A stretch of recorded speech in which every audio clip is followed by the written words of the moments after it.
Ir às aulas, estudar, respeitar coleguinhas professores, aos amigos mais chegados demonstrar empatia e carinho.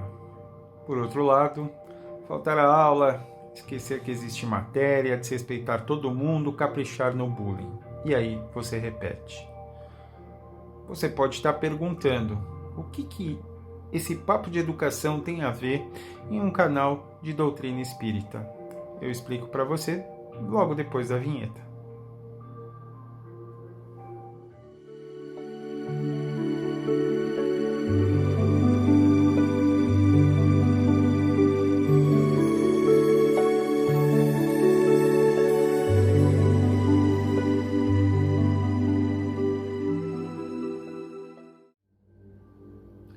Sim.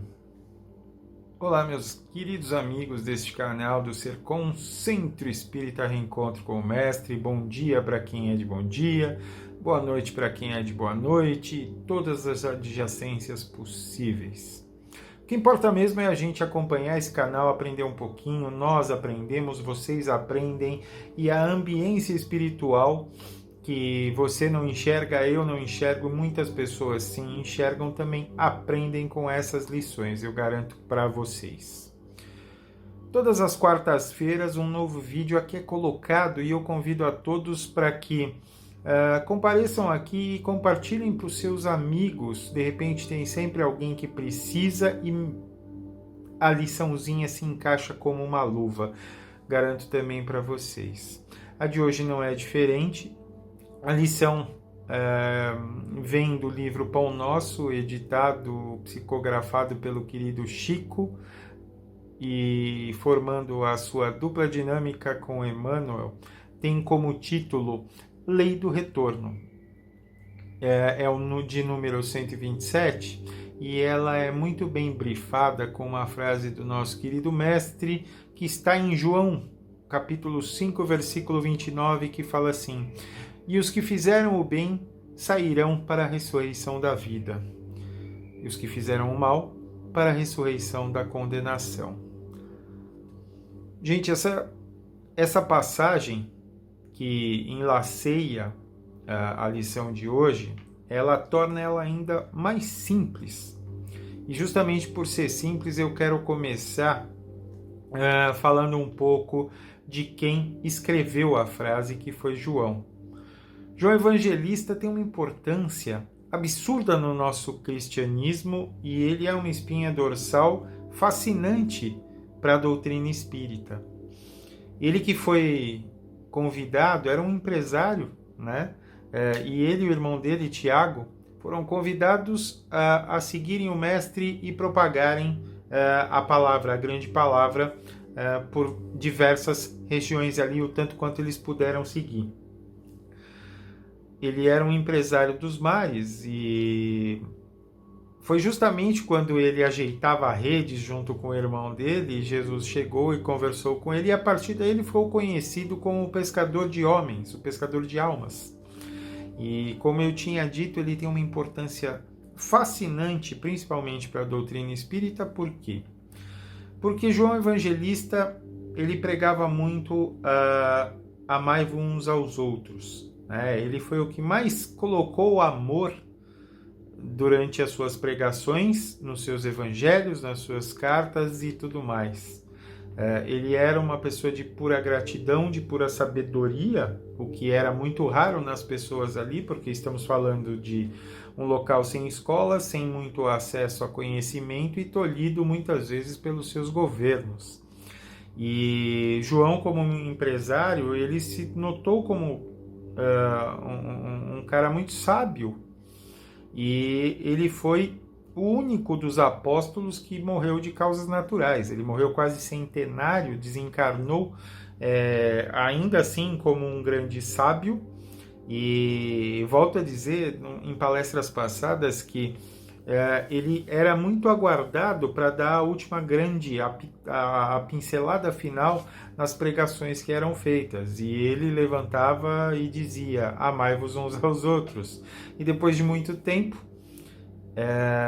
vieram perguntar, mas grande mestre, por que todas as vezes as pessoas o esperam e tudo que o Senhor tem a dizer é amai-vos uns aos outros. E ele dizia humildemente, mas vocês já aprenderam a amar uns aos outros? João Evangelista depois retornou ao planeta Terra encarnado como o grande Francisco de Assis, que também deixou uma lição de amor muito grande através da humildade. Ele fez o seu voto justamente através da humildade e do amor, contrariando aqueles líderes religiosos que diziam que o que era divino tinha que ser rico e tudo mais, e ele abriu mão de tudo isso para viver como um humilde. Ele inclusive fazia força física para se parecer com o Cristo Jesus, né? Foi uma grande passagem que traz a muitos um espelho, e isso é ótimo. E mais ainda, ele, numa próxima encarnação, ele inclusive se ofereceu para ajudar a Judas Iscariotes a cumprir a reparação do seu karma, a reparação das suas expiações que foram realmente pesadas, com suicídio, com a traição de Jesus e tudo mais.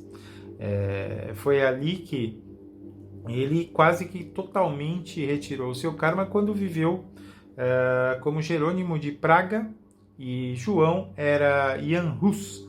Eles dois eram questionadores da igreja, foram alicerces para fundar uma outra linha do cristianismo, e eles pregavam justamente a humildade e votos de humildade ao invés da riqueza e dominância que a igreja fazia àquela época, né?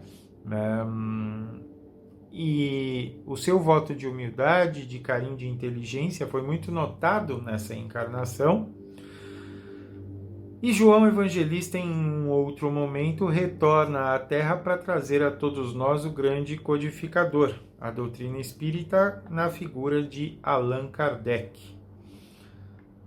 Mas espera aí, não acaba aí. E para os estudiosos da doutrina espírita ainda afirmam, e isso é encontrado inclusive em algumas confissões a pessoas muito próximas e muito humildemente, que após a vivência como Allan Kardec, trazendo o codificador, o planeta, e mais particularmente o nosso Brasil, teve a figura do maior exemplificador dessa doutrina, que foi o nosso querido Chico Xavier.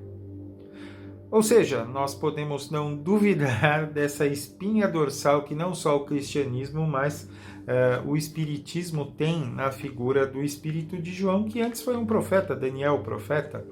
Olha quantas passagens aí mostrando justamente que pela sua evolução você tem os seus upgrades e as suas formas de vir e trazer o que há de melhor. É claro que nós estamos falando do exemplo de um espírito, de uma estirpe muito maior do que a nossa. Mas que seria de nós se nós não buscássemos o exemplo naqueles que nos fazem melhores, não naqueles que nos fazem piores, não é verdade? Então, parafraseando e traçando uma biografia espiritual de João Evangelista, e voltando naquela frase que eu falei para vocês, e eu tenho certeza que já esteve aqui nesse cantinho, e eu repito para vocês: e os que fizeram o bem sairão para a ressurreição da vida, e os que fizeram mal para a ressurreição da condenação. Poucas vezes, como nessa passagem, a gente entende e percebe a lei da reencarnação em palavras de Jesus, mesmo metaforizadas naquela época. É muito fácil e é difícil para nós entender, mas eu fico me perguntando como teólogos que acreditam num momento onde morreu, acabou, possam interpretar tudo isso. Se a ressurreição da condenação não é um processo final, significa que esse ressurgimento acontece. Então, basicamente, a lição de hoje nos fala sobre se nossas atitudes são boas, se nossas atitudes são virtuosas, se o nosso conhecimento foi para o bem, se o nosso autoconhecimento nos melhorou, e ainda mais o que nós fizemos para o próximo foi virtuoso, a nossa tendência é alçar cada vez mais degraus rumo à evolução. É essa tal ressurreição para a vida que o mestre nos coloca. E aí, da forma que foi iniciada essa lição da noite de hoje, ou do dia de hoje, eu metaforizo isso com a figura da escola. A maioria, eu entendo que esteja vendo esse vídeo hoje, sabe ao menos o que significa e vivenciou esse processo. Então, se a escola é onde nós passamos grande parte da nossa vida e nós temos os exemplos de como se viver através desse local. Nós vamos crescendo em idade, em físico, em experiência e tudo mais, desde que nós somos pequenos, nós vamos passando por anos, por séries, e essas passagens têm a ver com estudo, assimilação, testes, trabalhos, provas. As provas e trabalhos em grupo ou individual, entendendo que trabalhar em grupo significa respeitar esse espaço. E se nós fazemos bem essas lições de casa e elas são traduzidas muito bem nos trabalhos e nas provas, as nossas notas estão azuis.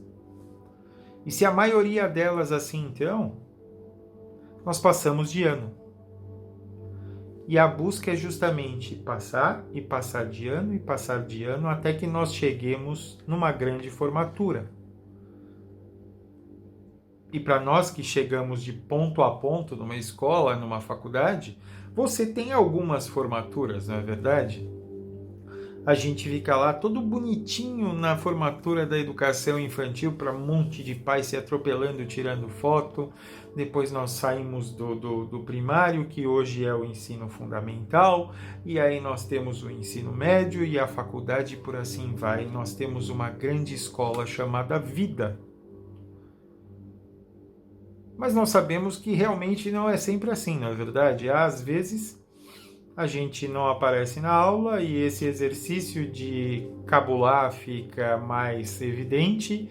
Nós esquecemos de estudar, dá aquela preguicinha de fazer o trabalho. Para que eu vou fazer lição? Por que eu vou entender isso? Porque não vai cair na prova e eu nunca vou usar lá na frente. E a escola começa a ficar um espaço difícil, que nós não gostamos, que não vale a pena frequentar, e a partir daí as nossas notas são vermelhas, nossas faltas são exageradas, e o que acontece? Nós repetimos o ano. E o que acontece com isso nesse momento, gente? A gente volta mais uma vez um ano, tendo que talvez reaprender o que nós não aprendemos, encarar aquele mesmo livro, voltar àqueles mesmos panoramas, com pessoas que estão motivadas porque estão chegando pela primeira vez e vão querer passar de ano também. E aqueles mesmos trabalhos, aquelas mesmas questões que nós precisamos fazer novamente, e alguns deles a gente tentou fazer e significa que nós vamos ter que fazer novamente. E a gente vê aquela nossa turma adiantados um ano antes, sendo mais otimista. Percebam esse detalhe, e para quem já viveu isso, eu confesso, eu já vivi isso. Eu já repeti de ano e sei o que foi ver meus amigos um ano à frente e eu ali tendo que fazer tudo novamente, tudo de uma outra forma, dessa vez deixando tudo em azul.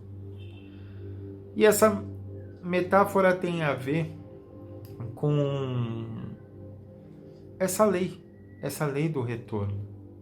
A gente não tem como justificar a básica da nossa evolução se nós não repararmos tudo isso com uma nova vivência. E nesse caso, para essa lição, é uma vivência na matéria. Ou seja, é nós voltarmos e temos que reparar aquele karma de alguma forma. Aquilo que nós fizemos de ruim, a gente precisa aprender de alguma forma. Não existe uma alternativa diferente nisso. E é por aí que a doutrina espírita nos explica bastante essa questão da lei do retorno. E caímos naquela frase que você já deve ter ouvido. Se você plantar rosas, você vai colher rosas cheirosas, bonitas, que vão enfeitar o seu jardim ou o seu vaso. Se você planta maçãs, você vai colher maçãs, que vão te dar o alimento, é o fruto que vai te dar aquele gosto gostoso. Mas você tem a opção também, porque você não é proibido para isso, mas você tem a opção de plantar espinhos, você tem a opção de plantar erva venenosa. E é aí o que você vai colher. Caímos de novo na semeadura, que é opcional, mas que a colheita é obrigatória. E estamos usando essas frases metafóricas para justificar e colocar de forma didática essa questão da lei do retorno. Quando o mestre fala de ressurreição, e nós que conhecemos basicamente a ressurreição dele próprio, ressurreição é ressurgimento. Ressurreição é você surgir novamente e tentar, baseado no ambiente que nós temos. Então, quando ele fala da ressurreição para a vida, nós temos uma chance evolutiva de trabalhar tudo o que nós temos de novo para fazer. Como foi João Evangelista nas encarnações que eu pude trazer aqui para vocês. Mas nós temos, se não feito, aquela ressurreição para a condenação. O que mostra claramente o que muitos irmãos colocam e que não vai de encontro naquele sentido do se você fizer algo de ruim, você vai arder no inferno. Se nós acreditamos numa fonte criadora que nós chamamos de Deus, Ele que é um pai e uma mãe que não pode ver e não quer ver nenhum filho desamparado, Ele é aquela figura que nos vai dar chances para nós entendermos que a imagem e semelhança de Deus não é a nossa figura humanoide que anda de pé, tem bracinhos, pernas, olhos, sorrisos, e ele é exatamente igualzinho àquele velhinho de barba branca, roupa branca, que tem o triângulozinho na cabeça com aquele olho. Não. É porque Deus é puro amor e perfeição. Nós chegarmos à imagem e semelhança dele significa nada mais, nada menos que ir de encontro a esse amor perfeito, a essa figura perfeita de ser, estar e tudo mais. E é por aí que ele nos dá chances de plantar o bem, de nos conhecer para o bem, e principalmente agir para o bem. Essa prática é o que ele nos pede, é o que nós buscamos nessa e em todas as nossas encarnações e nossas vivências. Para quê? Para que quando nós deixarmos essa roupinha que a gente está vestindo agora, onde eu não sou Rodrigo, mas eu estou Rodrigo, nós possamos voltar à quarta dimensão, ao plano espiritual onde nós estamos, com nossas falhas, nossos defeitos, sendo humanos como nós somos, mas que nós fomos à busca da prática do bem. A lição em si é simples. A lição em si é, de verdade, um ponto muito rápido. Faça o bem, você vai se dar bem. Faça o mal, você vai ter que galgar muito mais degraus, muito mais caminho para se chegar a um modelo mais próximo dessa fonte criadora. E esse convite, ele é cada vez mais explícito e emergencial neste momento. Nós pedimos para encarnar agora, em uma hora que o nosso planeta Terra muda de patamar. A gente está vivendo o momento de separar o joio do trigo. Nesse momento, nós precisamos e temos que ter a noção que nós temos que ser o trigo. Caso contrário, nós vamos ser joio neste momento, nós vamos ser joio em um outro planeta de evolução para virarmos trigo em algum momento. Chega de metáforas, precisamos partir para a prática. O que a gente precisa entender é que não existe o queimar no fogo do inferno. Existem planos onde nós precisamos dessa ressurreição, desse ressurgimento. Todos vão ressurgir? Vão. De alguma forma, alguns vão ressurgir de melhor maneira que outros, porque já buscaram essa evolução. O lance é não repetir de ano. O lance é entender que nós temos notas vermelhas, mas que no final a gente precisa passar para uma próxima fase. Então tenhamos isso como ações verdadeiras.